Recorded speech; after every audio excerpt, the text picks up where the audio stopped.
वाहिगुरु जी का खालसा वाहिगुरु जी की फतेह। सत श्री अकाल, नमो बुद्धाय, जय मुनि वस्सलाम साथियों, वैश्व मानवता न्यूज़ चैनल पर आप सभी का स्वागत है। मेघराज सिंह अमेरिका से।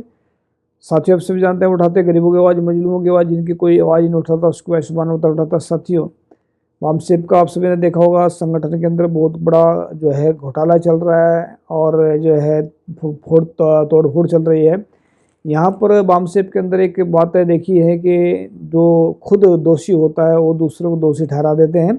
खास करके ये बावन मेश्राम की जो बात रखें हैं, हमने बहुत बड़ा इनका साथ दिया था कभी, और 2016 से 2018 तक हमने 2 साल साथ दिया। और अभी जो है हमने बहुत सारे सवाल किए थे इनके सामने, तो इनको लगा कि ये बहुत खतरनाक है, तो वो हमें बाहर निकाल दिया। तो बहुत सारे लोग उसके बाद में बाहर चले गए हैं, भाले राव चले गए बाहर, और बहुत सारे गए हैं। और ये जो भांजी भाई राठौर हैं, ये बहुत तगड़ा काम कर रहे थे, कई कई सालों तक इन्होंने काम किया है। इनकी मेहनत को हम सल्यूट करते हैं कि जिन लोगों ने जो है काम किया। अभी नए नया जो तोड़फोड़ चल रही है, तोड़फोड़ कौन कर रहा है? माया बगाटे हैं और डॉक्टर जो विलास खराट हैं, ये इनको दोषी माना गया है वामन की तरफ से।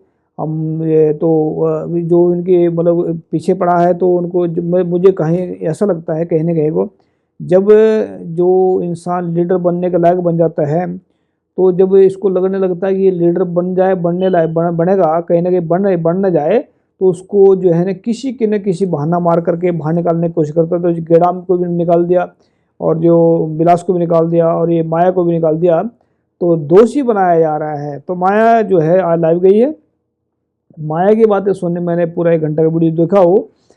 क्या बात है, जज्बा है, बोलने का हिम्मत है, और ये मैं इसको सल्यूट करता हूँ माया को कि इन्होंने एक हिम्मत दिखाई करने की। तो वीडियो दिखाते पहले जी। तो मैं फिर से इस चीज़ को बोलना चाहूँगी कि अभी कुछ दिनों से या कुछ महीनों से हम कहेंगे कि ये मुद्दा चल रहा है कि संगठन में तोड़फोड़ कौन कर रहा है। क्या विलास खरात माया बगाटे का इस्तेमाल कर रहा है, या माया बगाटे विलास खरात का इस्तेमाल कर रही है? आखिर संगठन में तोड़फोड़ कौन कर रहा है? क्या कारण है तोड़फोड़ करने का? इस पर ध्यान देने से पहले हम 2022 पे भी जाएंगे कि 2022 में लाखों हजारों की संख्या में लोग संगठन से बाहर निकले। बहुत सारे राज्यों से संगठन से बाहर निकले। कई प्रदेश प्रभारी थे, कई प्रदेश अध्यक्ष थे, कई कार्यकर्ता भी उसमें शामिल थे। यहाँ तक कि हमारे केंद्रीय सचिवालय में काम करने वाले डीआर ओहोल ने भी सचिवालय छोड़ के उन्होंने इस्तीफा दिया और घर बैठ गए। इन सभी बातों पे मैं नज़र डालूंगी, लेकिन और सब बातें मैं सबके सामने स्पष्ट भी करूंगी कि संगठन में आखिर तोड़फोड़ कौन कर रहा है। सबसे पहले मैं आप सभी को बताना चाहती हूँ कि मैं केंद्रीय सचिवालय नई दिल्ली में, बामसेप केंद्रीय सचिवालय नई दिल्ली में प्रभारी पद पर रहकर काम करती थी। लेकिन काम करती थी इसका मतलब ये नहीं है कि माया बगाटे केंद्रीय सचिवालय चलाती है। केंद्रीय सचिवालय माननीय राष्ट्रीय अध्यक्ष माननीय वामन मेश्राम जी के नेतृत्व में चलता है, और ये उन्हीं का अधिकार क्षेत्र है। तो बहुत सारे कार्यकर्ता पदाधिकारियों का कहना है कि माया बगाटे पत्र निकालती है, माया बगाटे द्वारा हमारे पत्रों का जवाब नहीं दिया जाता है, माया बगाटे कुछ भी पत्र लिखकर भेजती है। ऐसे बहुत सारे साथियों के मैंने कमेंट्स पढ़े और बहुत सारी शिकायतें भी सुनी हैं। लेकिन वास्तविकता ये है कि एक एक कार्यकर्ता और पदाधिकारियों के लेटर पे जो निर्देश माननीय राष्ट्रीय अध्यक्ष जी द्वारा दिए जाते हैं, उसके बाद ही कोई प्रॉब्लम। आवाज आ रही है मेरी? माननीय राष्ट्रीय अध्यक्ष जी द्वारा उन पत्रों पर निर्देश दिए जाते हैं। कोई प्रॉब्लम आ रही है क्या? माननीय राष्ट्रीय अध्यक्ष जी द्वारा उन पत्रों पर निर्देश दिए जाते हैं, उसके बाद ही पत्रों को डिस्पैच किया जाता है। अन्यथा माया बगाटे अपने मन से पत्र नहीं निकालती है। कई लोगों का कहना है माया बगाटे ने बहुत सारे कार्यकर्ताओं को निकाला, लेकिन मैं सभी साथियों को, सभी कार्यकर्ता पदाधिकारियों को मैं ये कहना चाहती हूँ, और देश के सभी देशवासियों को भी यही कहना चाहती हूँ, माया बगाटे खुद होकर एक भी लेटर नहीं निकालती है। अगर किसी को अपने लेटर से लेकर कोई जानकारी चाहिए या कुछ, मैंने 2019 से लेकर अभी तक जो काम किया है, माननीय राष्ट्रीय अध्यक्ष जी ने जिन पत्रों पर निर्देश दिया है, उन सभी की रिकॉर्डिंग मेरे पास है। चाहे तो सुनकर आप स्पष्ट कर सकते हैं कि माया बगाटे पत्र निकालती है या वामन मेश्राम साहब के निर्देश पर वो लेटर निकाले जाते हैं। तो हमारे लोगों को इस चीज से बाहर निकलना होगा कि माया बगाटे अपने मन से सचिवालय चलाती है या किसी भी चीज पर माया बगाटे का नियंत्रण है। अगर माया बगाटे सचिवालय चलाती तो माया बगाटे रात के 12 बजे निकाल दिया गया ऐसा पत्र स्वयं का स्वयं टाइप नहीं करती। उसकी रिकॉर्डिंग भी मेरे पास उपलब्ध है। माया बगाटे को कई बार इस सेंटर से उस सेंटर भेजा गया, जिसका विरोध भी समय समय पर किया गया, और वो भी माननीय राष्ट्रीय अध्यक्ष जी के माध्यम से भेजा गया। उसके पत्र भी निकाले गए। इसका मतलब ये नहीं है कि माया बगाटे ने निकाला। वो सब निकालने का अधिकार माननीय राष्ट्रीय अध्यक्ष जी का है, माननीय राष्ट्रीय अध्यक्ष जी का अधिकार क्षेत्र है। तो हमारे लोगों को इस चीज से अपने मन से ये भावना निकाल देना चाहिए कि माया बगाटे की वजह से हम पर कार्रवाई की गई, हमें संगठन से निकाला गया, हमें अनुमति नहीं दी गई, हमसे स्पष्टीकरण पूछा गया, हमें गद्दार घोषित किया गया, हम पे पैसों का आरोप लगाया गया, हम पे घपलेबाजी का आरोप लगाया गया, हम पे हमारी जांच की गई है। इन सब चीज़ों पे माया बगाटे को ब्लेम ना करते हुए चलाने वाला नेतृत्व करता वामन मेश्राम है। तो आप सभी ने उन्हीं से पूछना चाहिए। माया बगाटे केवल एक कलम है, लिखने का काम करती है, लेकिन निर्देश देने वाले बोलने वाले वामन मेश्राम जी है। तो आपने उनसे सवाल पूछना चाहिए कि ये सब क्यों और किस लिए हो रहा है, ना कि माया बगाटे से। और ये सब सचिवालय के बारे में जानकारी मुझे आज इसलिए देना पड़ी और पड़ रही है क्योंकि कई लोगों के कमेंट्स आ रहे हैं कि सब कुछ जो कुछ होता है वो माया बगाटे ही करती है, माया बगाटे ही संगठन से लोगों को निकालती है। ये सब मुद्दे हैं।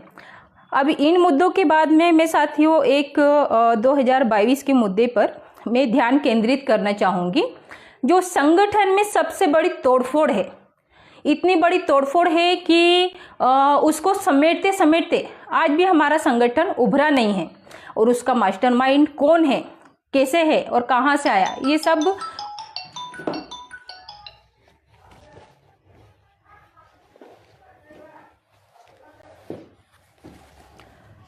इसका मास्टरमाइंड कौन है और कहाँ से आया, ये सब जानने की आवश्यकता है।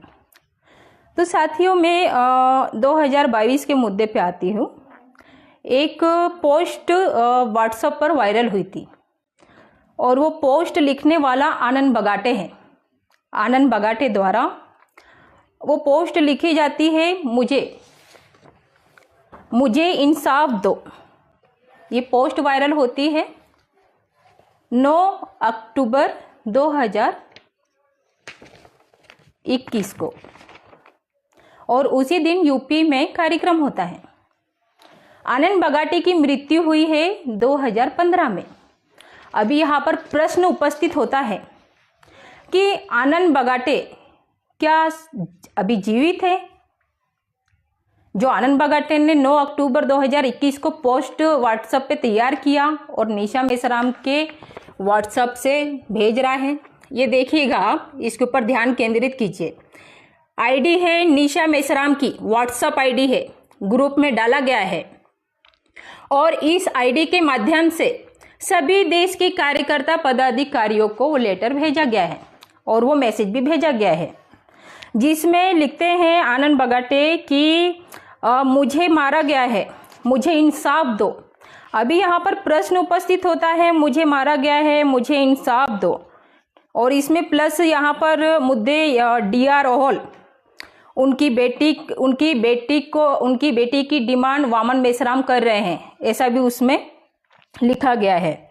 फिर मनोज कुमार पासी द्वारा माया बगाटे का शोषण किया जाता है, शरद मौर्य द्वारा शोषण किया जाता है, विपिन कुमार वर्मा द्वारा शोषण किया जाता है। ये सब बातें उसमें लिखी हुई है। दूसरी बात उसमें लिखा हुआ है कि VL मातंग द्वारा सुजाता काले का शोषण किया जाता है। शारीरिक संबंध है, माया मेश्राम और माया बगाटे और वामन मेश्राम ने मिलकर आनंद बगाटे की हत्या की है। लिखने वाला कौन है, आईडी किसकी है, निशा मेश्राम की। पत्र लिखने वाला कौन है? आनंद बगाटे। अभी प्रश्न यहाँ पर उपस्थित होता है कि क्या आनंद बगाटे जीवित है? अगर आनंद बगाटे जीवित है तो कहाँ है, दिख क्यों नहीं रहा है? उनको 2021 की परिस्थितियों के बारे में कैसे पता है? केंद्रीय सचिवालय में माननीय जीवन भालेराव जी केंद्रीय सचिवालय संभाल रहे थे। जब केंद्रीय सचिवालय जीवन भालेराव जी संभाल रहे थे, 2018 से माननीय डी.आर. ओहोल केंद्रीय सचिवालय संभाल रहे हैं। जब डी.आर. ओहोल संभाल रहे हैं तो आनंद बगाटे को जाके 15 साल हो रहे, उनके पास ये जानकारी कहाँ से आई और ये पत्र किसने लिखा, ये जानने की आवश्यकता है। 2021 में जब ये पत्र वायरल हुआ, उस दौरान निशा मेश्राम ने ये सभी महिला कार्यकर्ता पदाधिकारियों का चरित्र हनन किया है और ये चरित्र हनन किया और इसका दोषारोपण किया गया मनोज कुमार पासी पे कि मनोज कुमार पासी ने मेरा मोबाइल चोरी किया। मेरा भी नहीं, वामन मेश्राम साहब का मोबाइल चोरी किया और चोरी करके पोस्ट तैयार की और तैयार करके वो 5 मिनट में डाल भी दिया।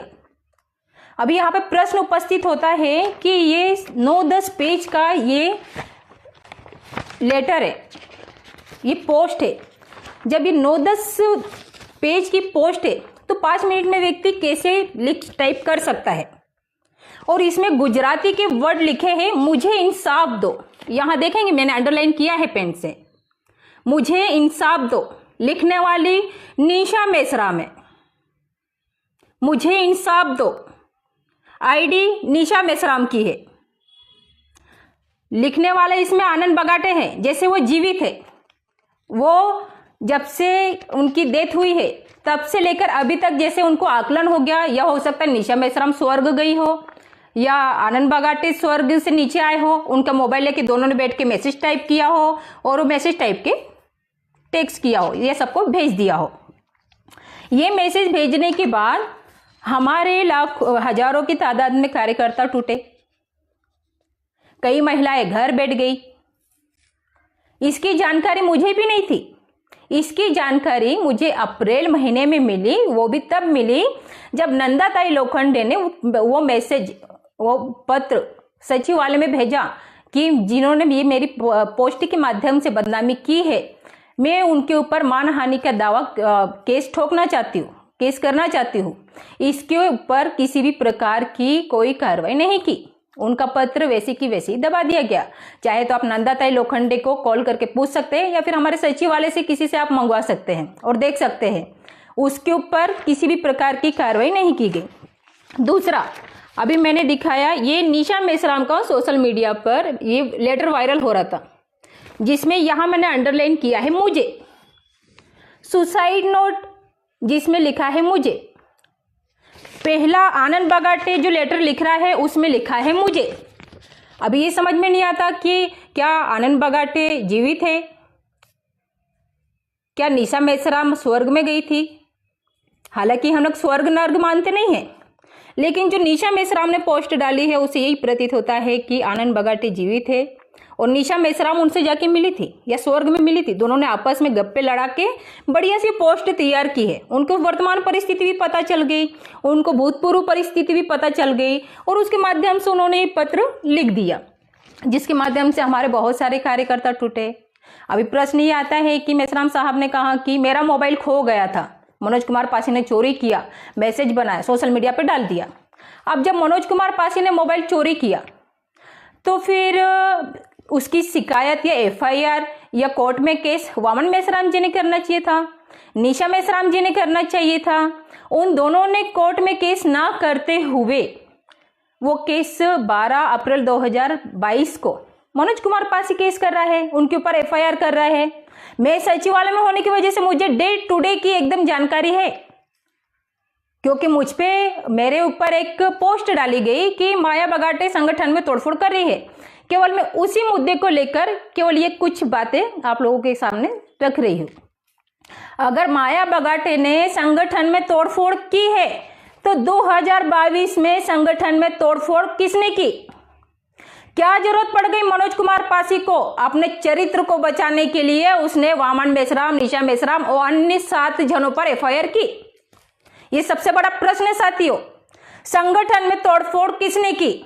संगठन में तोड़फोड़ कौन करते आ रहा है? और जो तोड़फोड़ कर रहा है उसको सजा दिए बगैर, उसकी कोई जांच किए बगैर उसको निष्पक्ष छोड़ दिया जा रहा है। जो बेगुनाह है उसको संगठन से निकाल दिया जा रहा है और कहा जा रहा है तुम गद्दार हो, तुम तोड़फोड़ कर रहे हो। अगर जो संगठन छोड़ के गए वो गद्दार और तोड़फोड़ है, अपने मान सम्मान स्वाभिमान की रक्षा करने के लिए अगर वो केस करता है, वो गद्दार और संगठन में तोड़फोड़ करने वाला व्यक्ति है, तो निशा मेश्राम कौन है? प्रश्न आता है, जिसे बचाने के लिए वामन मेश्राम जी ने पूरी शक्ति लगा दी, जिन्होंने तन मन धन से अपना परिवार खोया, जिन्होंने उसको बचाने के लिए वामन मेश्राम जी ने कार्यकर्ताओं की बलि चढ़ा दी। तो फिर ये कौन है? संगठन में वास्तविक तोड़फोड़ कौन कर रहा है? तोड़फोड़ करने वाले को कौन बचा रहा है? ये सबसे बड़ा सवाल है साथियों। ये पोस्ट पुराने कार्यकर्ताओं के पास भी आप लोगों को मिलेगी, देखने को मिलेगा कि किसने ये लिखा हुआ है, किसकी आईडी से गया है। प्रत्येक कार्यकर्ता के व्हाट्सएप पे, ग्रुप पे और पर्सनल नंबर पे निशा मेश्राम के द्वारा पोस्ट किया गया है। यही नहीं, और गुरु जी को पता चला कि उनकी बेटी के बारे में ऐसा लिखा हुआ है, बेइज्जती, उनकी घर की इज्जत बाजार में नीलाम की जा रही है, तो उन्होंने तुरंत इस्तीफा दिया सचिवालय से। यही बात मुझे 2022 में पता चली। जब मुझे 2022 में पता चली तो मैंने भी उस दौरान इसी प्रकार का स्टैंड लिया, लेकिन वामन मेश्राम जी मुझे दिन में फोन कर करके स्थिर है या नहीं है, कर करके वो चेक करें स्थिर है या नहीं है। मैंने कभी मेरे आनंद बगाटे जी के साथ शादी होके आज 10-12 साल हो रहा है, मेरे मन में शादी का विचार नहीं आया कभी कि मैं शादी करूंगी करके। 2022 में मैंने निश्चय किया कि जिस व्यक्ति के खातिर मैं संगठन में कह रही हूं कि मैं अपनी जिंदगी गवा दूंगी, अपनी जिंदगी कुर्बान कर दूंगी, उसी की तरह शहीद हो जाऊंगी मैं। लेकिन आज उसी व्यक्ति की पोस्ट बनाकर, उसके नाम से पोस्ट बनाकर उसकी पत्नी का, विधवा पत्नी का चरित्र हनन किया जा रहा है। कितनी निंदनीय बात है।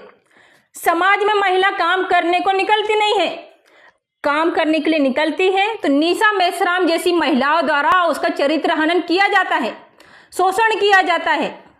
ये सब बातें अगर वामन मेश्राम जी को बताने के बाद भी अगर उसके ऊपर कार्रवाई नहीं की जाती है तो उसके पीछे प्रोत्साहन देने का काम वामन मेश्राम जी कर रहे हैं और संगठन में तोड़फोड़ कर रहे हैं। तोड़फोड़ करने को जितना मारने वाला गुनहगार होता है उतना उसको बचाने वाला गुनहगार भी होता है।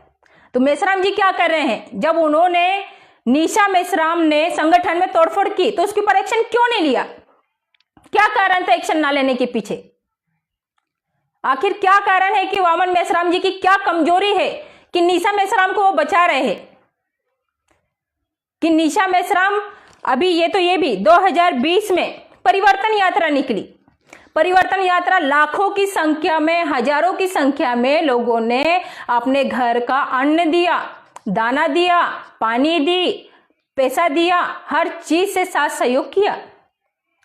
हम आंदोलन की बात करते हैं, उस समय हमारा आंदोलन चरम सीमा पे था, लेकिन निशा मेश्राम ने टिकटॉक पर वीडियो बनाए, सोशल मीडिया पर वीडियो डाला, कृष्ण ही राम है, वामन मेश्राम ही कृष्ण है, इस प्रकार की वीडियो डालने से संगठन का जितना काम था उस पर पानी फेर गया। जितनी परिवर्तन यात्रा हमारे लोगों ने खून पसीना, पैरों में छाले पड़ने तक, तपती हुई धूप में धूप ना देखते हुए परिवर्तन यात्रा, परिवर्तन के नाम पे उन लोगों ने उस परिवर्तन यात्रा का स्वागत किया। तो निशा मेश्राम ने टिकटॉक वीडियो बना के सोशल मीडिया पे वायरल किया, जिससे संगठन की छवि खराब हुई। तो क्या ये वास्तव में तोड़फोड़ नहीं है संगठन में? अगर ये तोड़फोड़ नहीं है तो हमारे कार्यकर्ता खून पसीना बहा रहे हैं, उसका क्या? उसके ऊपर कार्रवाई क्यों नहीं हो रही है? क्या कारण है? मैं मेश्राम जी से पूछना चाहूंगी, मैंने मेरा पति संगठन में खोया है, जब ये सब हो रहा है तो उसकी कुर्बानी की क्या कीमत है? क्या आज मुझे संगठन तोड़फोड़ का आरोप मुझ पर लगाया जा रहा है? आखिर ऐसा क्या कारण है कि आप इतना सब होने के बाद भी शांत हैं? 2020 में निशा मेश्राम को कोरोना हुआ, उस दौरान भी सोशल मीडिया पे बहुत जोरों से वीडियो वायरल हुआ। वामन मेश्राम लोंडियाबाज है। वामन मेश्राम को दूसरों की महिलाओं की चिंता होती है, अपनी महिलाओं की चिंता नहीं होती है। इस प्रकार से जब नेतृत्व के ऊपर उंगली उठाई जा रही थी, उस समय गोरखनाथ वेताल, मगन ससाने सर, बहुत सारे और हमारे कार्यकर्ता है, डॉक्टर विलास खरात, ये सभी लोग शामिल हुए। उन्होंने मोर्चा संभाला। मेश्राम साहब कहते हैं मेरी पारिवारिक लाइफ बर्बाद होती है तो होने दो, लेकिन संगठन और मिशन को बचाओ। जब संगठन और मिशन को बचाना था तो फिर 2022 में ऐसा क्या हुआ कि आप उसी चीज से डिनाई कर गए और कार्यकर्ताओं को अपने हाथ से जाने दिया आपने, और अपनी पत्नी को बचाने का काम किया। नेतृत्व करता होता है वो निष्पक्ष होता है। डॉक्टर बाबा साहब अंबेडकर ने कभी अपने परिवार को महत्व नहीं दिया, समाज को महत्व दिया, जिसकी वजह से हमें संविधान मिला। सभी कार्यकर्ताओं को जोड़ के चले। महिलाओं की संख्या हजारों में थी, महिलाओं का आंदोलन चलाए। लेकिन आज हम वर्तमान में देखें, एक में महिला राष्ट्रीय स्तर पर देश में अगर कहेंगे मेरा पति जाने के बाद मैं पहली महिला फुल टाइमर हूं जो संगठन में काम कर रही हूं। लेकिन मेरे साथ क्या हुआ, नेपाल, मेरे साथ में दिल्ली के ऑफिस में निशा मेश्राम ने चाकू लगाया। तुम मर क्यों नहीं जाती है, छत पे से कूद जा। ये जानकारी मेश्राम साहब को दी मैंने। मेश्राम साहब ने क्या किया, किसी को बताना मत, नहीं तो लोग तरह तरह की टिप्पणियां करेंगे। इस तरीके का बयान मेश्राम साहब ने मुझे दिया और उसकी रिकॉर्डिंग है मेरे पास में, किसी को चाहिए तो मैं वो सुना सकती हूँ। दूसरा मुद्दा, जिस दिन रवींद्र राणी की मृत्यु हुई उस दिन निशा मेश्राम मुझसे कहती है तू मरी नहीं अभी तक, तूने तो मर जाना चाहिए था, और उसी दिन रवींद्र राणी की मृत्यु हो गई। अभी ये सोचने वाली बात है कि उसकी मुझे एक कार्यकर्ता ने फोन किया था। उसने मुझे कहा था कि रवींद्र राणी ने एक पोस्ट डाली है, मुझे जाना था घर पुणे, लेकिन मैं कर्नाटक निकल गया। इस तरीके की एक पोस्ट है, आप देखिएगा, उसका बहुत गंभीर अर्थ है कि आखिर ऐसा क्या हुआ, जबकि वो कार्यमुक्त पदाधिकारी है। तो इसके ऊपर गंभीरतापूर्वक विचार कीजिएगा, तर्क शक्ति का उपयोग कीजिएगा। दूसरा मुद्दा कि उसी चीज पे आऊंगी मैं, निशा मेश्राम द्वारा कई बार मुझे मारने की कोशिश की। इसकी जानकारी मैंने मेश्राम साहब को दी, मेरे पास उसकी ऑडियो रिकॉर्डिंग है, मैं वो सभी आप लोगों के सामने पेश कर सकती हूँ। दूसरा कि तेरी माँ जिंदी है या मर गई है, इस तरीके का भी स्टेटमेंट दिया गया। ये सब बातें भी मेश्राम साहब को बताई। मेश्राम साहब ने सुना, सुनकर अनसुना किया। अरे मैं महिला हूं, किसी की विधवा हूं, किसी की बहन हूं, किसी की बेटी हूं, मैं संगठन में काम कर रही हूं। मुझे मानसिक रूप से प्रताड़ित किया गया, मेरा हरेसमेंट किया गया, लेकिन फिर भी मैं उद्देश्य को ध्यान में रख के काम करती रही। जब मैं काम करती रही, काम कर रही हूं, ये सब बातें बताने के बाद आप इस चीज को क्यों छुपा रहे हैं? निशा मेश्राम को क्यों बचा रहे हैं? क्या कारण है बचाने के पीछे? अभी हम ज्यादा दूर ना जाते हुए अब नेपाल की बात ले लेते हैं। नेपाल में भी 22 सितंबर 2024 को माननीय राष्ट्रीय अध्यक्ष जी, वहां की जो मेयर है अपना कल्पना गौतम, और बहुत सारे कार्यकर्ता थे, हजारों में कम से कम कार्यकर्ता होंगे नेपाली के, महामाया मंदिर में। वहां पे भी उन्होंने इस प्रकार से किया। तो वहां पर 4 कदम की दूरी पर मेश्राम साहब ने निशा मेश्राम पर हाथ उठाया, उनके कुकृत्य की वजह से, उनकी हरकतों की वजह से। यही नहीं, वहां से जब वो गाड़ी एक जगह पर भेरवा में स्वागत का कार्यक्रम रखा गया था, वहां पर निशा मेश्राम, वामन मेश्राम और विलास खरात, मनोज जेगड़ी और निशा मेश्राम की मां हंसन अंधेरिया, ये भी उस जगह पे वो लोग स्वागत के लिए गए। वहां से जब मेश्राम साहब आए, मेश्राम साहब ने मुझसे पूछा खाने की व्यवस्था कहाँ है। उस दौरान मैंने कहा कि खाने की व्यवस्था श्रीलंका गेस्ट हाउस में नहीं है, जिस होटल में आप रुके हुए हो उस होटल में आप लोगों की खाने की व्यवस्था की गई है। एक एक मेन्यू मैंने मेसराम साहब को बताया। मेसराम साहब की तबीयत खराब होने की वजह से मेसराम साहब ने खुद का वेज और माँ बेटी का नॉनवेज करके फ़ोन रख दिया। मैं अपडेट देने के लिए, रिपोर्टिंग करने के लिए मैं कसाई होटल में वेट कर रही थी कि मेसराम साहब आएंगे, मैं उनको रिपोर्टिंग करूंगी और चले जाऊंगी, क्योंकि वहाँ पर मैनेजमेंट का काम देखने वाले डीडी अंबादे, माया बगाटे और विलास खरात थे। तो इस वजह से मैं वहाँ पर रुकी हुई थी। लेकिन मेसराम साहब 1-1:30 बजे के आसपास आए। पहले निशा मेसराम और उसकी माँ आई। मैं जैसी खड़ी हुई, उन्होंने डायरेक्ट मुझ पर आकर हाथ उठाया, मुझे मारा, मुझे पीटा। नेपाल के, वो भी इंटरनेशनल लेवल पे, नेपाल के जापानीज होटल में, कसई होटल में, ये सब मेसराम साहब के सामने हो रहा था। मैंने कहा साहेब, मेसराम साहब तुरंत वहां से निकले और जाके गाड़ी में बैठ गए, जबकि उनका काम था, उनका फर्ज था कि मैं ये सब उस लड़की, जो लड़की पूरा मैनेजमेंट देख रही है इंटरनेशनल लेवल पे, मेरी पत्नी अगर ऐसा कर रही हो तो मैं उसको रोकूं, उसे डांटू, उसे बोलूं। लेकिन ऐसा कुछ भी नहीं हुआ। मेसराम साहब जाकर गाड़ी में बैठ गए। गाड़ी में बैठ गए, मैं रोते रोते मैं बाहर गई। बाहर जाके मैं रोते रही। मैंने एक स्टेटमेंट दिया था डॉक्टर विलास खरात को। सविता कबीर नेपाल आई थी डॉक्टर बाबा साहब अंबेडकर के साथ में। उस दौरान भी सविता कबीर ने कार्यकर्ता की महिला के साथ इसी प्रकार का व्यवहार किया था। और वहां से नाराज होकर जब बाबा साहब भारत लौटे तो उसके बाद उनकी हत्या हो गई। आज वही इतिहास पुनः दोहराया जा रहा है। मेरा क्या कसूर था जो मुझ पर निशा मेसराम ने अटैक किया, जानलेवा अटैक किया? क्या कसूर था जो निशा मेसराम ने मुझ पर जानलेवा अटैक किया? अटैक किया तो वामन मेसराम जी ने उसके ऊपर एक्शन क्यों नहीं लिया? ये सबसे बड़ा प्रश्न है। समाज में काम करने वाली सभी महिलाओं के लिए ये प्रश्न है। मेरे सभी भाइयों और बहनों के लिए भी ये प्रश्न है कि एक मध्य प्रदेश भोपाल की बेटी पर अटैक किया जाता है तो वामन मेसराम जी द्वारा उनकी पत्नी पर कार्रवाई क्यों नहीं की जाती है? ये सबसे बड़ा प्रश्न है मेरा सभी से, मेसराम साहब से भी। मैं नेपाल से 27 सितंबर 2024 को ये राष्ट्रीय प्रशिक्षण शिविर खत्म हुआ। 28 सितंबर को निशा मेसराम ने नेपाल के जो कार्यकर्ता हैं उन्होंने हमें 28 सितंबर को खाने पे बुलाया था। उस खाने पर हम गए।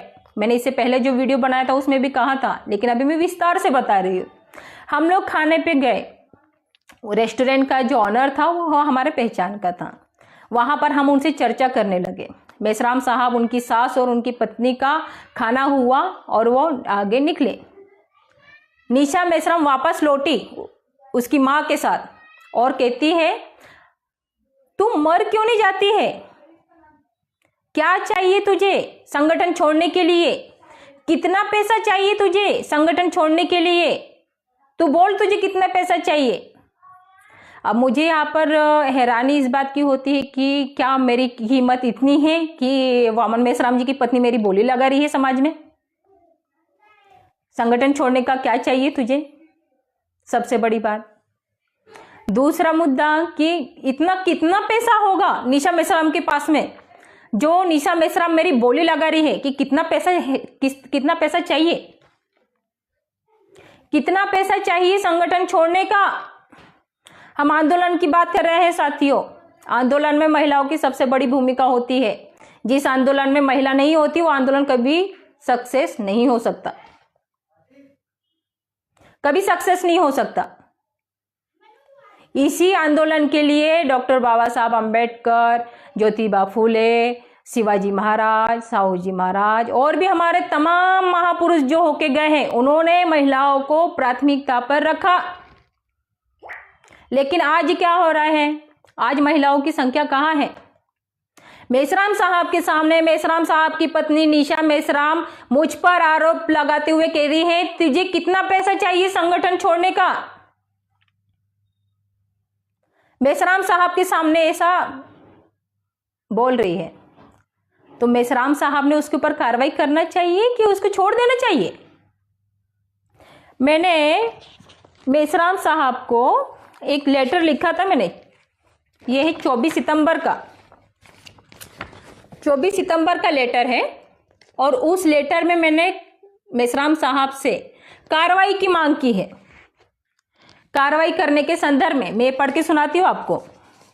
महोदय, मैं आपको अवगत कराना चाहती हूँ कि दिनांक 23 सितंबर 2024 से दिनांक 27 सितंबर 2024 तक होने वाले 5 दिवसीय अंतर्राष्ट्रीय प्रशिक्षण शिविर की तैयारियां आपके और केंद्रीय सचिवालय नई दिल्ली के निगरानी और नियंत्रण में की जा रही थी, लेकिन दिनांक 22 सितंबर 2024 को आपके आदेशानुसार आपके दोपहर के खाने की व्यवस्था किसी होटल में की गई थी और उसकी व्यवस्था देखने के लिए मैं स्वयं माया बगाटे वहां पर उपस्थित थी। लेकिन दोपहर लगभग 1 बजे के आसपास आपका होटल कसई में जैसे ही आगमन हुआ तो माननीय निशा मेश्राम पूना महाराष्ट्र द्वारा डायरेक्ट आकर कहा गया कि तू चाहती क्या है। ऐसा कहकर डायरेक्ट मारने लगी। यह बहुत गंभीर बात है, इसलिए माननीय राष्ट्रीय अध्यक्ष जी से अनुरोध है कि उपरोक्त बातों को ध्यान में रखकर इस मामले पर आवश्यक और उचित कार्रवाई की जाए, ऐसी मैं आपसे आशा और विश्वास करती हूँ। ये मैंने 24 सितंबर 2022 को लिखा। मुझे जब मैंने ये पत्र लिखा, मुझे आश्वासन दिया गया मैं इंडिया जैसे पहुंचूंगा मैं इसके ऊपर कार्रवाई करूंगा। लेकिन अभी कार्रवाई किस प्रकार हुई मैं वो आपको बताना चाहती हूँ। 28 सितंबर को हम लोग वहां से निकले। निशा मेश्राम ने जिस प्रकार से वहां पर मेरी बोली लगाई, मुझे मारने के लिए फिर से अटैक किया गया कार्यकर्ताओं के सामने, ऑनर के सामने, तो वो सब देखने के बाद वामन मेश्राम ने जो साइड सीन देखना थे पत्नी के साथ, सास के साथ, वो छोड़कर इंडिया सबको लेके आ गए।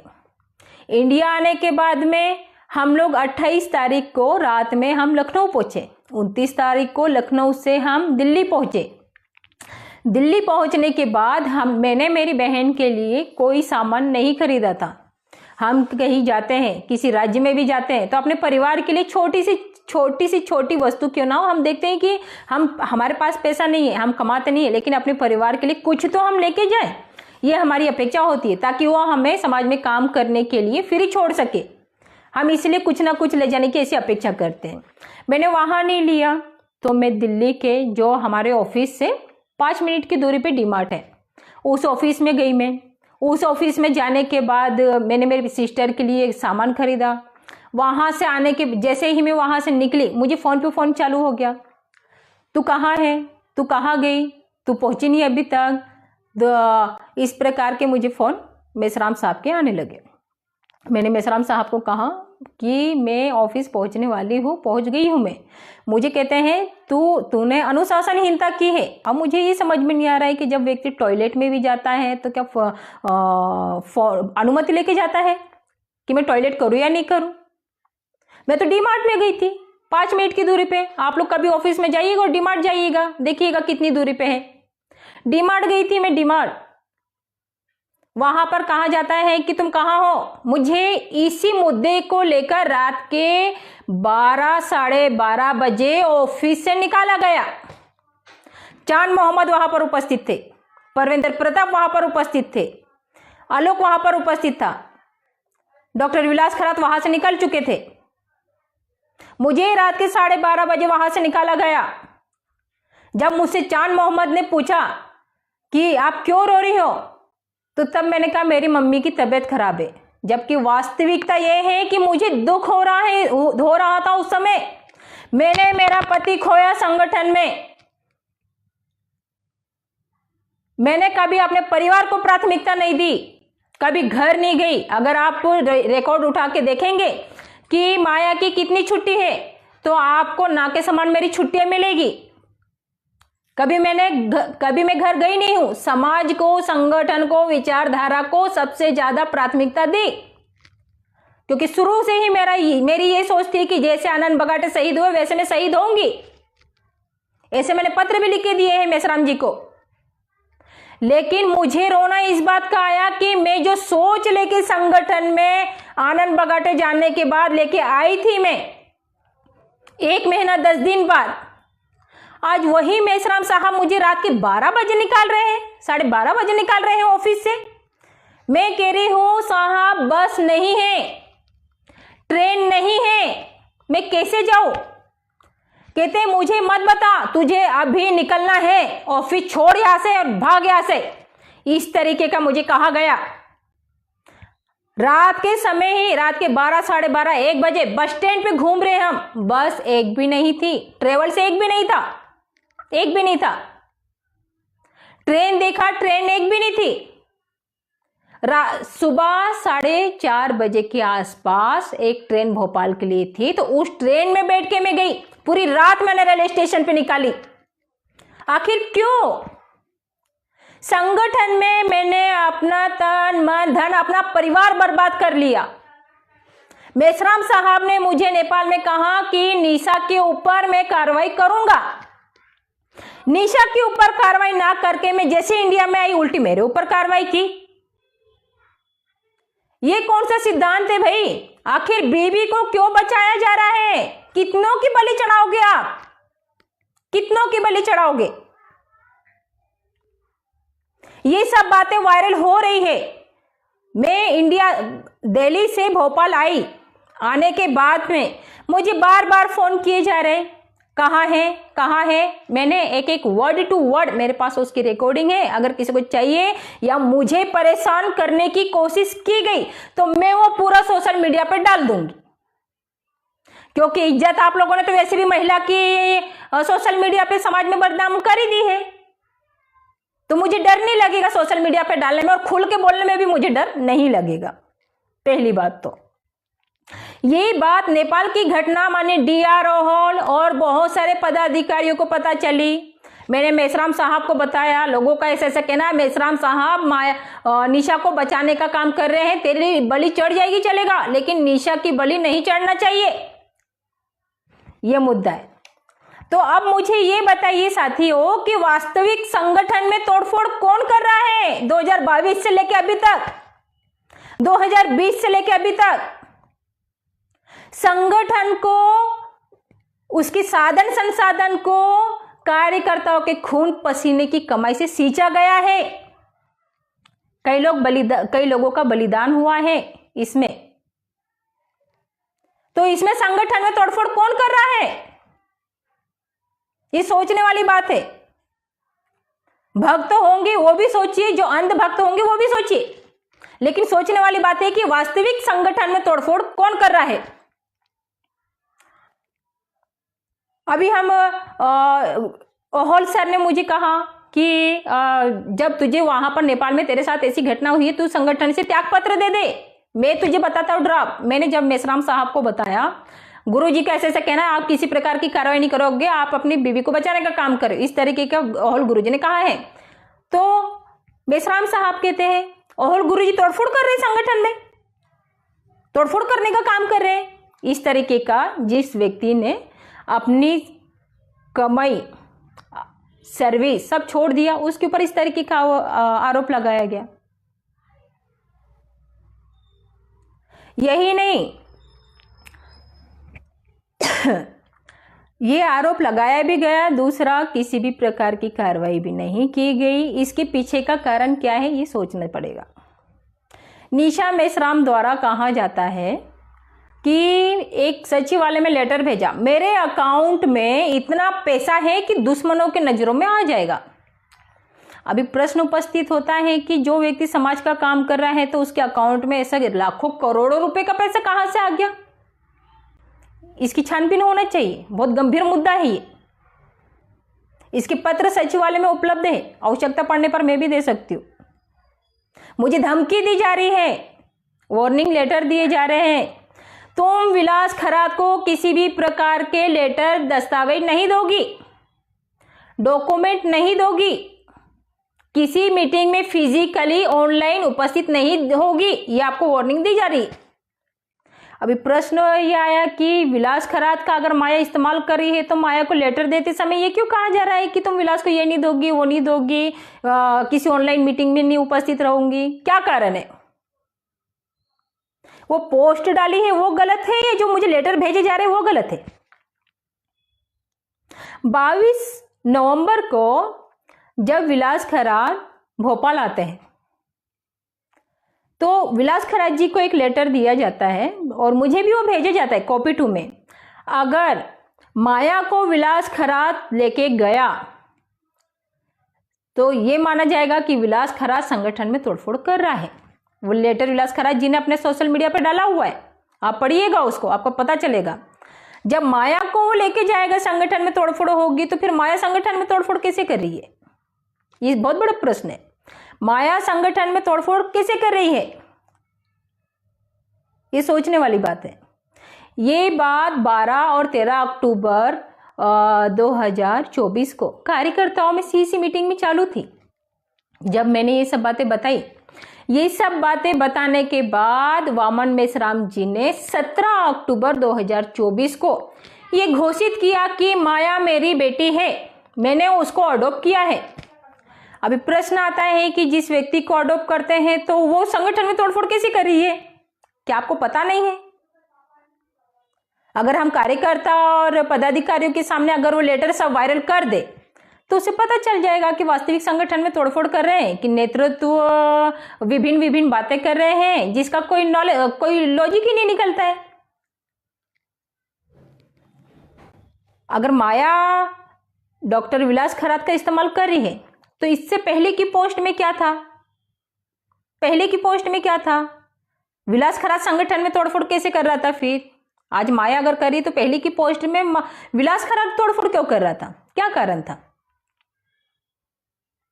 उसके पीछे का कारण था वामन मेश्राम जी द्वारा आइसोलेशन में विलास खरात जी के माध्यम से विलास खरात जी के विरोध में जो पत्र लिखा था उस कार्यकर्ता पदाधिकारियों के व्हाट्सएप पे पर्सनली भेजा जा रहा था आइसोलेशन में, ताकि माया को पता ना चले। माया को कहा जा रहा था तू सोशल मीडिया से दूर रहना, बिल्कुल दूर रहना, कोई जरूरत नहीं है सोशल मीडिया पर ध्यान देने की। और वही चीज आप सोशल मीडिया पे डाल रहे हो, सोशल मीडिया पे भेज रहे हो। जिस बेटी को जिस लड़की को कोई अडॉप्ट करता है या कोई पिता होता है जिसने अपनी बच्ची को जन्म से पाला, लालन पोषण किया हो, तो वो अपनी बेटी की इज्जत रास्ते पे नहीं खोलेगा। लेकिन वामन मेश्राम जी ने ये सब किया। तोड़फोड़ वाली पोस्ट से ही आप समझ सकते हैं, उससे अंदाजा लगाया जा सकता है। ये सब करने के पीछे का कारण निशा मेश्राम पर जो कार्रवाई करनी थी, कार्यकर्ताओं द्वारा उंगली उठाई जा रही है, उसको दबाने के लिए एक नाटक रचा गया कि माया बगाटे मेरी बेटी है, मैं उसको अडॉप्ट कर रहा हूं। ये एक षड्यंत्र रचा गया निशा मेश्राम को बचाने के लिए। तो वास्तविकता में संगठन में तोड़फोड़ कौन कर रहा है? निशा मेश्राम, वामन मेश्राम कर रही है कि माया बगाटे कर रही है? कौन कर रहा है आखिर? क्या कारण है आखिर? क्यों 2020 से लेके 2024 तक निशा मेश्राम को छुपाया जा रहा है? उसको छुपाकर अन्य कार्यकर्ताओं को संगठन से निकाला जा रहा है। क्या कारण है आखिर? ऐसी कौन सी कमजोरी है हमारे नेतृत्व की जो अपनी पत्नी पर कार्रवाई नहीं कर पा रहे हैं? अपने पत्नी पे कार्रवाई करने की बजाय दूसरे कार्यकर्ताओं पर कार्रवाई करके उनको निकाला जा रहा है संगठन से। उसे गद्दार का सर्टिफिकेट दिया जा रहा है, उसे तोड़फोड़ करने वाला कहा जा रहा है। क्यों भाई? किस लिए? सामने वाला लड़की होके बोलती नहीं है इस वजह से? लड़की हूं लेकिन कमजोर नहीं हूं, उन्हीं महापुरुषों की संतान हूं मैं जिन्होंने संगठन में आंदोलन में लड़ाई लड़ते लड़ते अपने जानों की बाजी दी है। उन्हीं की संतान हूं मैं। तो आप उसको बलि का बकरा बना के अपने पत्नी को छुपा के एक मुद्दा उठाते हैं, एक नौटंकी करते हैं, एक षड्यंत्र करते हैं। माया मेरी बेटी है, उसको मैं अडॉप्ट कर रहा हूं। अडॉप्ट करते समय कौन से सीईसी मेंबर थे वहां पे? कौन से राष्ट्रीय पदाधिकारी थे वहां पे? या पूना के ही कार्यकर्ता कौन से थे? वहां पर कोई कार्यकर्ता नहीं था, भवन के 4-5 लोग थे। उन 4-5 लोगों के सामने ये नौटंकी की गई। मेरी बहन ने भोपाल में पूछा मेसराम साहब से, मेसराम साहब आपने मेरी बहन की शादी तो विलास खराज से लगा दी, उसके फ्यूचर का क्या सोचा है आपने? उस दौरान मेसराम साहब मेरी मम्मी के पास, मेरी बहन के पास कहते हैं विलास खराज बहुत अच्छा लड़का है, मैं उसको उसकी स्टूडेंट लाइफ से देख रहा हूं, माया के लिए वही योग्य है, वही परफेक्ट है। इस प्रकार के वाक्य मेरी बहन को कहा, मेरी मम्मी को कहा। फिर मेरी बहन ने दूसरा प्रश्न पूछा, मेसराम साहब अगर माया मेरी दीदी को आपने अडॉप्ट किया है तो क्या आपने उसकी लीगल प्रोसेस की है? पहले कहा रंजीत पाटिल पूना वाले वो प्रोसेस कर रहे हैं, फिर घुमा के कहते हैं अमरावती के जो एडवोकेट सुनील डोंगर दिवे हैं वो उस प्रोसेस को कर रहे हैं, मैं अडॉप्ट कर रहा हूं लीगली तौर पे। अभी जिस व्यक्ति को अडॉप्ट कर रहे हो आप, अभी कभी कहते हो रंजीत पाटिल को मैंने कहा है अडॉप्शन पेपर बनाने के, कभी कहते हैं एडवोकेट सुनील डोंगर दिवे को अडॉप्टेड पेपर बनाने के, मैंने उसको कहा है। फिर आप उसी को एक लेटर लिखते हो, माया बगाटे पर ऐसी ऐसी कार्रवाई की जाए। माया बगाटे संगठन का डाटा विलास खराज को दे रही है, वो भी क्या? Mobile number. अभी सोचने वाली बात है कि जो व्यक्ति राष्ट्रीय स्तर पे घूमता है, राष्ट्रीय स्तर पे बात करता है, तो मुझे उसको कुछ देने की जरूरत है क्या? हाँ, सोचने वाली बात है, मुझे उसको देने की क्या जरूरत है? उनके पास तो खुद ही है, तो मुझे क्यों इस तरीके से मुझ में डर का माहौल बनाने के पीछे क्या कारण है? क्या षड्यंत्र है? क्यों ऐसा किया जा रहा है मेसराम साहब द्वारा? निशा मेसराम को क्यों छुपाया जा रहा है? क्या कारण है?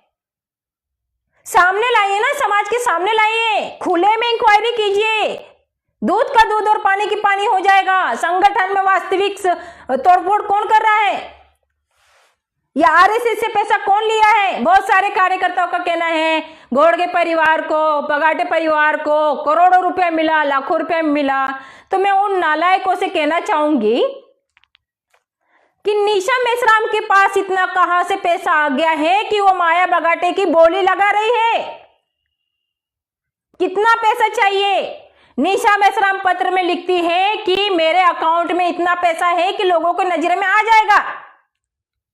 कहां से इतना पैसा आया समाज में काम करने वाले व्यक्ति के पास? 25 लाख रुपए का फ्लैट लखनऊ में लिया हुआ है, कहां से इतना पैसा आया भाई आपके पास में? हाँ, पूछे आप समाज के जिम्मेदार, जो हमारे शिक्षित तर्क करने वाले जो हमारे व्यक्ति हैं, उनसे पूछा जाए कि निशा मेसराम के पास इतना पैसा कहां से आया और आखिर निशा मेसराम को वामन मेसराम साहब क्यों बचा रहे हैं? आखिर कब तक बलि दी जाएगी कार्यकर्ताओं की, पदाधिकारियों की? मुझे 2 बार एडमिट करना पड़ा, मुझे मेंटली टॉर्चर किया जा रहा है। मैंने इच्छा मृत्यु की मांग की थी मेसराम साहब से, मुझे इच्छा मृत्यु दी जाए। ये पत्र है, ये है अपना 14 अक्टूबर 2024 का, ये यहाँ पे डेट डली हुई है 14 अक्टूबर 2024 का। विषय यहाँ पे देखेंगे आप, पद मुक्ति एवं इच्छा मृत्यु के संदर्भ में ये पत्र है वो। उसके ऊपर कार्रवाई ना करके मेसराम साहब मुझ पे कार्रवाई कर रहे हैं, ये कुछ समझ में नहीं आया, ये तर्क संगत नहीं है। कहीं से कहीं तक कार्रवाई करना है। 2020 से लेके 2024 तक निशा मेसराम ने संगठन में तोड़फोड़ किया, उसके ऊपर कार्रवाई क्यों नहीं? ये मेरा प्रश्न है। और ये सभी से प्रश्न है, जो जितने भी कार्यकर्ता पदाधिकारी सुन रहे हैं उन सभी से प्रश्न है। 2020 से लेके 2024 तक, आज की तारीख तक निशा मेश्राम पर कार्रवाई क्यों नहीं की? क्या कारण था कार्रवाई ना करने के पीछे? मुझे कहते हैं कि तुम शांत रहो, मुंह नहीं खोलोगी। अरे भाई, मैं तो ये कहती हूं, मैं तो शांत हूं, मैंने कुछ कहा नहीं है, एक शब्द नहीं कहा है मैंने अभी तक। केवल जो घटित हुआ मेरे साथ मैं वो बता रही हूं कि मेरे साथ ऐसा घटित हुआ है। निशा मेश्राम ने इतना कुकर्म किया, उसके ऊपर मेश्राम साहब ने क्या कार्रवाई की? क्या कारण था कार्रवाई ना करने के पीछे? उसके गुनाहों को ढांकने के लिए आप अडॉप्टेड बेटी का आप नाटक करते रहे, और उसी लड़की के लिए आपने सोशल मीडिया पे डाल दिया कि माया बगाटे संगठन में तोड़फोड़ कर रही है। ऐसा आपका मानना है? माया बगाटे तो बिना पूछे आपके नाम से कभी लिख के नहीं भेजती है, तो तोड़फोड़ कब से करने लगे मेश्राम साहब? ये सोचने वाली बात है कि तोड़फोड़ कब से करने लगे हैं।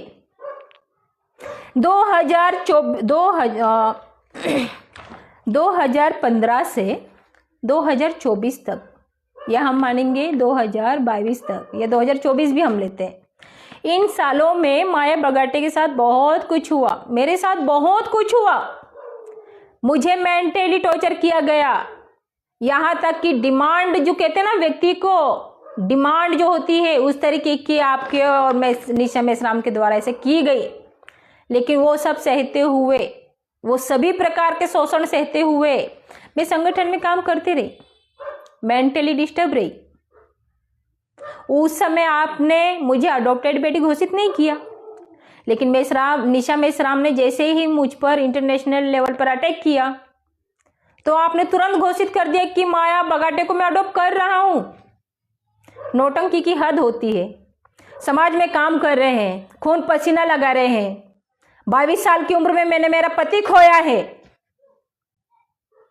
ट्रीटमेंट करने के लिए पैसा नहीं होता है, और आज कुछ कार्यकर्ता कहते हैं करोड़ों रुपए मिला। अरे भाई, मैं कहती हूं मुझे करोड़ों मिला या नहीं मिला, लेकिन निशा मेश्राम के अकाउंट की जांच की जाए कि उसको कितना करोड़ों रुपए मिला संगठन में तोड़फोड़ करने के लिए। उसकी पत्रों की जांच की जाए कि मेश्राम साहब ने निशा मेश्राम पर कार्रवाई क्यों नहीं की, क्या कारण था। D.R. राहुल जैसे महान प्रशिक्षक वो घर बैठे हुए, कितनी सोचने वाली बात है। डॉक्टर विलास खरात ने एक पोस्ट डाली थी जिसमें लिखा हुआ था, जो संगठन छोड़ के गए हैं उनको हार्दिक श्रद्धांजलि। निशा मेश्राम उनको काउंटर करके लिखती है, जो आज गए हैं उनको कल जाने वाले हैं उनको आज से ही श्रद्धांजलि। काउंटर तो क्या ये वास्तव में संगठन में तोड़फोड़ नहीं है? संगठन में तोड़फोड़ नहीं है क्या? संगठन में तोड़फोड़ है। ये 2020 से चालू है, लेकिन इस पे पर्दा किस लिए डाला जा रहा है? आखिर कब तक? आंदोलन करना है, आंदोलन में एक एक व्यक्ति की जरूरत होती है। राजा कितना भी बलवान हो, अगर उसके पास सैनिक नहीं होंगे तो वो युद्ध नहीं जीत सकता, वो पराजित हो जाएगा, वो व्यक्ति पराजित हो जाएगा। अगर हम आंदोलन में से, संगठन में से एक एक व्यक्ति को हम गद्दार का, तोड़फोड़ का सर्टिफिकेट देके निकाल देंगे, तो निशा मेश्राम क्या कर रही है 2020 से अभी तक? क्या संगठन में तोड़फोड़ नहीं कर रही है? उसको नहीं निकालना चाहिए? उसके ऊपर कार्रवाई नहीं करना चाहिए? कोई पूछता है कि तो उसको पद मुक्त कर दिया। अरे पद मुक्त आज किया, कल उसको ज्वाइन करवा दिया राष्ट्रीय उपाध्यक्ष पद पे। सदस्यता रद्द हुई क्या? संगठन से निकाला क्या? जैसे विलास खरात को निकाला। मैंने त्याग पत्र दिया तो मेरे त्याग पत्र पे बहुत सारे किंतु परंतु उपस्थित किए गए। मैंने मना किया, मेरी तबीयत खराब है, मुझे फोन ना करे, मैसेज ना करे, कुछ भी ना करे, मुझे मानसिक रूप से स्वतंत्र रहने दे, मुझे प्रताड़ित ना करे। लेकिन उसके ऊपर किसी ने ध्यान नहीं दिया। सचिवालय से चालू, कार्यकर्ता के माध्यम से चालू, क्यों? आखिर किस लिए? मैं आज लाइव नहीं आती, लाइव आने के पीछे का कारण है मेश्राम साहब द्वारा जो मुझ पर आरोप लगाया गया कि मेरा ऐसा मानना है कि संगठन में तोड़फोड़ माया बगाटे कर रही है और विलास खरात का इस्तेमाल कर रही है। अब बच्चे से बच्चा होगा साहब, वो भी तर्क लगा सकता है कि वास्तविकता क्या है। विलास खरात द्वारा जो पत्र सोशल मीडिया पे वायरल किए गए हैं उससे भी वो अंदाजा लगा सकता है कि वास्तविकता क्या है। हमारे कुछ भक्त होंगे तो उनको हो सकता है कि वो पता ना चले उनको कि वास्तविकता क्या है, लेकिन वास्तविकता यही है कि संगठन में तोड़फोड़ निशा मेश्राम कर रही है। अगर आपको कार्रवाई करना है तो निशा मेश्राम पे करे, किसी माया बगाटे, किसी विलास खरात, किसी मनोज पासी, प्रदीप अंबेडकर, DRO होल, राहुल मकरे, श्रीकांत होल, ऐसे तमाम जो लोग हैं संगठन छोड़ के गए हैं, संगठन में हैं, जिसको गद्दार का सर्टिफिकेट दिया है, वैसे लोगों पे ना करें। अगर आपने किया भी है तो आगे चल के आप किसी के साथ इतना अत्याचार ना करें कि उसको संगठन और विचारधारा पे से विश्वास उड़ जाए, नेतृत्व पे से विश्वास उड़ जाए। इस प्रकार का आप कार्य ना करें, मैं आपसे निवेदन करती हूँ। मुझे बोलने का शौक नहीं है, मेरे पास इतना डाटा है कि मैं अगर बोलना चाहूँ तो व्यक्ति के शरीर पे कपड़ा भी नहीं रहे। मैंने केवल मुंह खोला नहीं है। निशा मेश्राम ने मेरे साथ जो किया उसकी वजह से मुझे ये बोलना पड़ा। संगठन में तोड़फोड़ माया बगाटे कर रही है, इस सब्जेक्ट पे मुझे बोलना पड़ा, लेकिन वास्तविकता आपको पता है कि वास्तविकता क्या है। मैं साथियों किसी का ज्यादा वक्त ना लेते हुए मैं बस यही कहना चाहूंगी, संगठन में तोड़फोड़ निशा मेश्राम द्वारा की जा रही है, उसको बचाने का काम वामन मेश्राम द्वारा किया जा रहा है। अगर किसी को सबूत चाहिए तो मैं उसके सबूत भी दे सकती हूँ। इसके सबूत आप DRO होल से भी ले सकते हैं। सचिवालय में काम किया है उन्होंने, जीवन भालेराव से ले सकते हैं, सचिवालय में काम किया है उन्होंने, तो उन सभी लोगों से आप ले सकते हैं। और इसके बाद सभी से, मेश्राम साहब से भी मेरा हाथ जोड़ के निवेदन है कि मुझे मानसिक रूप से प्रताड़ित ना करे। मैं केवल कुछ 2 लेटर, पुराना लेटर लेके ही, केवल आनंद बगाटे का लेटर लेके निशा मेश्राम ने जो वायरल किया वो लेकर सामने आई हो। लेकिन नेक्स्ट टाइम मुझे अगर इस तरीके से आप लोगों ने प्रताड़ित किया तो मैं क्या करने वाली हूँ मुझे नहीं पता है, क्योंकि आपने तो मुझे बेटी का चोला पहना के सोशल मीडिया में देश भर में राष्ट्रीय स्तर पे बदनाम कर ही दिया है। तो आगे की बदनामी के लिए मैं तैयार है कि पूरे डाटे के साथ आपके सामने उपस्थित रहूंगी मैं। इसलिए निवेदन है कि आप मुझे ना छेड़े, शांति से रहने दे। मुझे छेड़ोगे तो उसका परिणाम भी निकलेगा और उसका परिणाम सभी को भोगना होगा। अगर आपको रियल में ही आप अगर सच्चे नेतृत्व करता है तो निशा मेश्राम पे कार्रवाई करें, क्योंकि वही संगठन में तोड़फोड़ करते आई है और आप उसको बचाने का काम करते हुए आए हैं। मैं बस इतना ही कहना चाहूंगी, महिलाओं को जोड़ना है, महिलाओं की इज्जत करो। महिला की इज्जत करोगे तभी समाज की तरक्की होगी, तुम्हारे आंदोलन की तरक्की होगी। महिला की इज्जत नहीं करोगे तो तुम्हारा कुछ भी नहीं हो सकता, कुछ भी नहीं हो सकता। इसलिए इज्जत करना चाहिए महिलाओं की।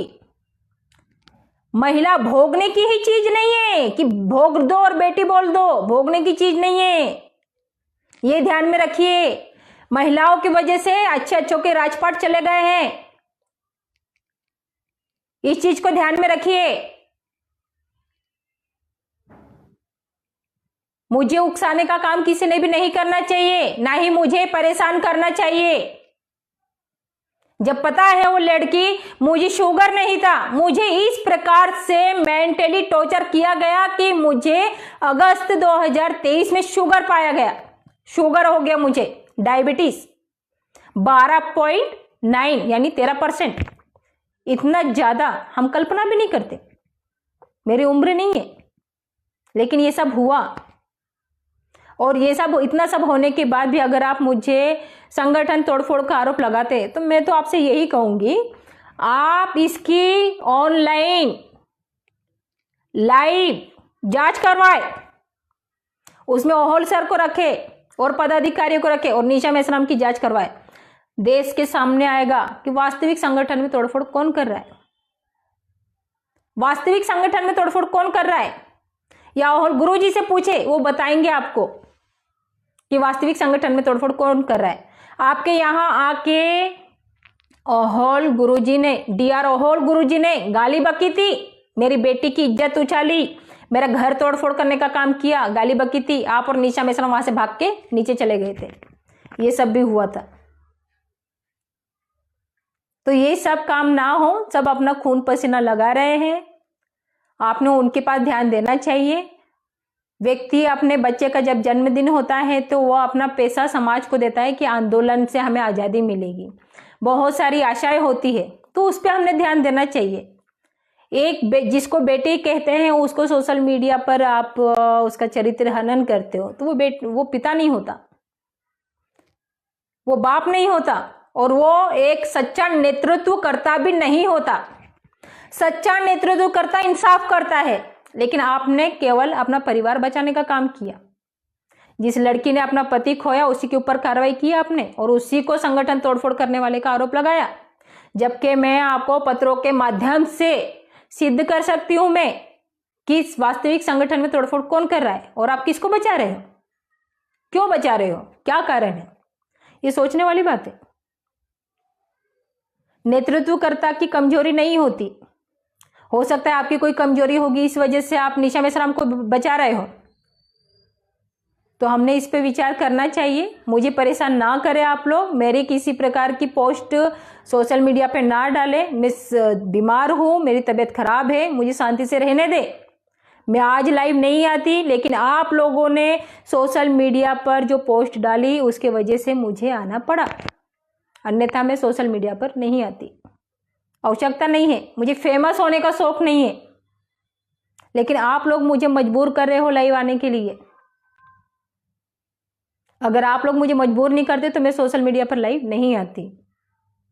आखिरी में साथियों, मैं बस इतना ही कहना चाहती हूँ, आपने मेरी बातों को ध्यान से सुना और इसके ऊपर आप लोग खुद तर्क कर सकते हैं। मैंने जो आप लोगों के सामने कुछ ये लेटर रखे हुए हैं, ये लेटर है डॉक्टर विलास खरा जी ने सोशल मीडिया पे वायरल किया है, वो भी देख सकते हैं। दूसरा, ये जो पोस्ट है, लोगों का कहना है कि, बहुत सारे लोगों का कहना है कि निशा संगठन 2022 में जो तोड़फोड़ हुई है वो तोड़फोड़ प्रदीप अंबेडकर इनके माध्यम से की गई है, लेकिन वास्तविकता ये पत्र है जो निशा मेसराम के व्हाट्सएप से वायरल हुआ है। ये चैटिंग है, प्रत्येक कार्यकर्ताओं को भेजा गया है, जिससे राष्ट्रीय स्तर के पदाधिकारी, महिला पदाधिकारी संगठन छोड़ के घर बैठ चुके हैं। ये सब चीजें संगठन तोड़फोड़ कौन कर रहा है, इसको एक्सपोज करने के लिए मुझे आना पड़ा। मैं संगठन में काम करती हूँ, सचिवालय में मैंने काम किया है, मुझे डीआर ओहोल ने ट्रेनिंग दी, मेसराम साहब ने बताया, हर चीज में मुझे ये किया। उन चीजों की बदौलत ये सब मैं आप लोगों के सामने रख रही हूँ कि वास्तविक संगठन में तोड़फोड़ कौन कर रहा है। तो आप इसे तर्क कीजिए, सतर्क रहिए, अलर्ट रहिए, कौन कितने पानी में है उसका आकलन कीजिए, उसके बाद निर्णय लीजिए कि सच्चा नेतृत्वकर्ता कौन है और हमने क्या करना चाहिए। मैं ये नहीं कह रही हूँ कि आप लोगों ने संगठन में काम नहीं करना चाहिए, मैं किसी के विरोध में भी नहीं बोल रही हूँ, मैं राष्ट्रीय अध्यक्ष जी के विरोध में भी नहीं बोल रही हूँ। मुद्दा बस यही है, वास्तविक षड्यंत्र कौन कर रहा है, संगठन में तोड़फोड़ कौन कर रहा है, मुद्दा बस इतना ही है। संगठन में तो ब्राह्मण होता है, किसी को बर्बाद करना हो, पहले उसको लालच देगा पैसे का, प्रॉपर्टी का, फिर उसके बाद में कोई ऑप्शन नहीं बचता है तो उसको फिर चरित्र हनन करता है। तो ये सब चीज़ें नहीं होना चाहिए। हम ब्राह्मणों के कहने पे हम काम, ब्राह्मणों के विरोध में अगर हम काम कर रहे तो हमने ब्राह्मणों की नीति अपनानी नहीं चाहिए। मैं बस इतना ही कहना चाहती हूँ, मुझे शांति से रहने दें, मेरे किसी प्रकार की सोशल मीडिया पे बदनामी आप लोग ना करें। अगर बदनामी करोगे तो मैं तो, अगर मुझे आप जितना मुझे सोशल मीडिया पे बदनाम करोगे तो मैं फिर सबूतों के साथ आऊंगी। मैं एक एक चीज फिर कौन कितने पानी में है, कितने ऊपर है, क्या है, वो सब मैं सामने रखूंगी। मैं इन सभी चीजों के लिए मैं बस इतना ही कहना चाहती हूँ, मुझे छेड़ो मत, मुझे बिल्कुल छेड़ो मत। जिस पे कार्रवाई करना है उस पर कार्रवाई करें। लेकिन मुझे छेड़े मत। मुझे छेड़ोगे, मुझे परेशान करोगे, उसका हर्जाना आप लोगों को भुगतना होगा। मैं बस इतना ही कहना चाहूँगी साथियों, आप लोगों ने मेरा लाइव देखा और जो मैंने आप लोगों के सामने कुछ सबूत रखे, कुछ ये पेजेस है वो भी देखिएगा। 2022 में मनोज कुमार पासी ने इसी पोस्ट के आधार पर कंप्लेंट की थी, एफआईआर दर्ज हुई, कोर्ट से नोटिस निकला। तो ये सब बहुत सारी प्रोसेस अभी भी चल रही है। निशा मेश्राम, वामन मेश्राम और भी बहुत सारे लोग उसमें इन्वॉल्व है। इसी पोस्ट की वजह से लिखने वाली निशा मेश्राम है, आईडी निशा मेश्राम की है। तो इससे तर्क करने की आवश्यकता है। मैं किसी पे आरोप या कुछ लगाने नहीं आई हूं। मैं मुझ पर जो आरोप लगाया गया है उस आरोप को मैं उजागर करने आई हूं कि वास्तविक संगठन में तोड़फोड़ कौन कर रहा है। आप लोगों ने मेरी बातें सुनी, इसलिए आप लोगों का बहुत बहुत आभार। उम्मीद करती हूं मैं कि आप सभी लोग इस चीज को गंभीरता पूर्वक तर्क संगत से, अगर आप वास्तविक अम्बेडकरवादी, साहूवादी, शिवाजीवादी, फुलेवादी हो, आप काशीरामवादी हो, आप या बुद्धवादी हो, आप तो तर्क लगाओगे आप, ना कि आलोचना करोगे। तर्क लगाओगे, सही को सही और गलत को गलत कहोगे आप। मैं बस इतना कहूंगी और अपनी बात को यही समाप्त करूंगी। जय भीम, जय मुल्ला। साथियों, आप सभी ने वीडियो देखा माया का कि उसने बहुत सारे खुलासे किए हैं और बहुत सारे खुलासे तो ऐसे सवाल, मतलब ऐसे आम इंसान बंदा सोच भी नहीं सकता कि ऐसे सवाल खड़ा कर सकती है। तो ये एक मतलब जो दिमाग में इसके डर बैठा था, ये जो बार बार उसको टॉर्चर दे रहे थे, तो मुझे ख्याल से उसका दिमाग में डर निकल गया होगा। अभी तकरीबन 75% डर इसके अंदर से बाहर निकल गया है, क्योंकि इसने जो बोलने की कोशिश करी, एक जिंदा इंसान की पहचान दिखाई इसने। ये माया ने जो बोलकर दिखाया है कि खुलेआम जो है आड़ के चैलेंज किया है, ये बहुत बड़ा इन्हें कदम उठाया है। तो हम माया, इसमें हम ये कह सकते हैं कि हमने एक प्रोग्राम भी चलाया है कि आज की मुलाकात जिंदे लोगों के साथ, जिंदे हम उनको मानते हैं जो सच बोलना जानते हैं, वरना चुप रहना तो मुर्दे भी जानते हैं। तो माया ने जो बोला है इसमें जिंदे होने का सबूत दिया है और वामन मेश्राम का जो निकम्मापन है उसको जाहिर किया है। हम किसी की, हमारे साथ में जो हमने पहले बोला था, वामन मेश्राम के साथ हमारी कोई निजी दुश्मनी नहीं है। हम चाहते हैं बहुजन समाज का भला हो, बहुजन समाज सही ट्रैक पे जाए। बहुजन समाज के जो लीडर हैं, हमने पहले भी कई बार बोला था, बहुजन समाज के लीडर ने बहुजन समाज को बर्बाद किया। तो हम चाहते हैं कि हम कोई नया सिस्टम खड़ा करना चाहते हैं, पर लोग हमारा साथ देते हैं। तो उम्मीद तो करते हैं कि आने वाले वक्त में हम बहुत बड़ा एक संगठन खड़ा करना चाह रहे हैं, जिसकी वजह से बहुजनों को फ़ायदा पहुँचाएगा और उस संगठन से बहुजन को जो है एजुकेशन फ्री, हेल्थ फ्री करके देंगे। और वो सिर्फ 100 रुपये डोनेशन देने हैं हर महीने का, और 1 करोड़ आदमी का प्लान जोड़ने का है। तो 1 करोड़ नहीं होंगे, वो 1 करोड़ का आप लोगों के पास में ताकत होगी। अगर 1 करोड़ हमारे साथ जुड़ जाते हैं तो आने वाले वक्त में हम एजुकेशन फ्री करेंगे, भारत को पूरे हेल्थ फ्री करेंगे, लेकिन आप लोगों के सहयोग से करेंगे। तो ये जो हम तो इतना कहना चाहते हैं कि निकम्मेपन जो है की वजह से जो संगठन टूट रहे हैं, इसके वामन मेश्राम के घमंड की वजह से संगठन टूटा है। तो हमने फिर माया को और विलास को इनको बधाई भी देते हैं कि इन्होंने जो है एक हिम्मत, जिंदा होने का सबूत दिया है। तो ऐसे इंसान जिंदे, ये मतलब इन्होंने बोल करके अपने आप को तो मुसीबत में डाल दिया।